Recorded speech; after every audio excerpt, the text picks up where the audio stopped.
It's time for Pighetti, and to be honest, I really feel like I'm gonna be able to do a social media detox challenge since I don't use social media that much. Okay.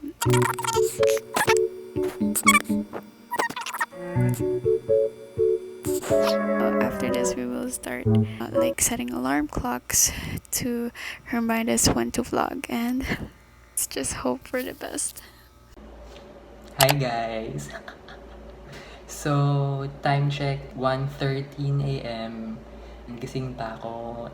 So, take note I've never done this before. Never pa ako nag-detox sa buhay ko. I really think this is gonna be a challenge for me. Papakita ko sa inyo. So, ayan yung phone ko. So, oh my god. Parang hindi ko kaya. Ay, parang ayoko i-delete. Okay.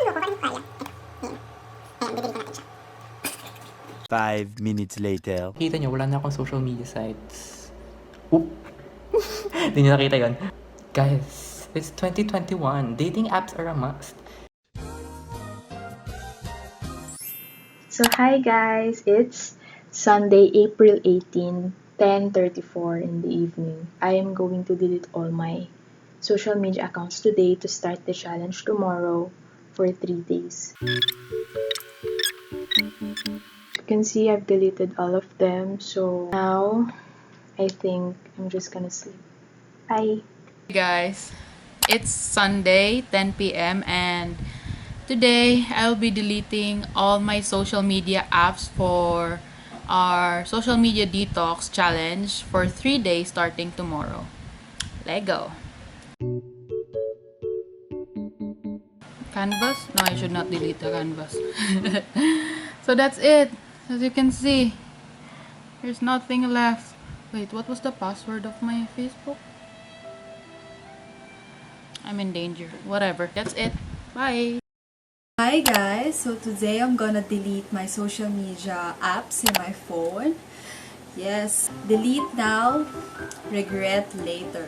So first, I'm gonna delete my Twitter.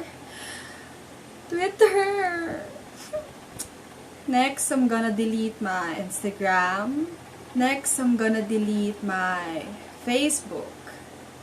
No. No. Okay, it's okay. Next, I'm gonna delete my TikTok.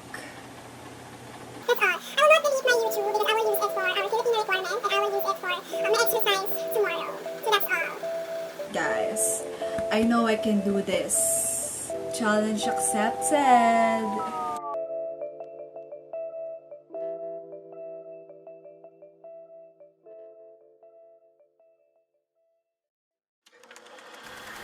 Hi, I'm Nicole. I'm Hannah. Christelle. Aidan. I'm Jenica. At mag-sok, medito ka muna.